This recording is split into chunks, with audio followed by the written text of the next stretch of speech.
Welcome to McPlum, simple solutions served daily. You're signed in and ready.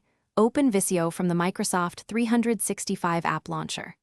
Once in Visio, pick a template that matches your goal or start with a blank drawing to control layout. Make sure page size and orientation match your output, letter, A4, or widescreen. Load the stencil set for the diagram type so shapes are at hand. Enable autosave to OneDrive now so every change is preserved automatically as you work. Start placing shapes and don't overthink placement. Duplicate common elements to save time. Once shapes are on the canvas, use the connector tool to create relationships. Connectors stay attached when you move shapes. Use alignment and distribution commands to make the diagram readable and assign shape data for metadata that powers diagrams and exports. If you need live data, link an Excel table to shapes. Once done, refresh the data to see updates reflected in your diagram.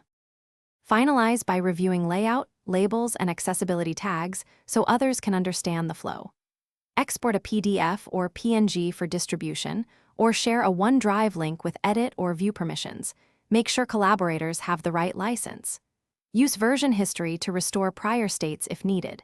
If connectors snap or shapes misalign, select the affected shapes and choose reposition or reset connections. That often repairs routing without rebuilding the diagram. Thanks for watching. Stay juicy and subscribe.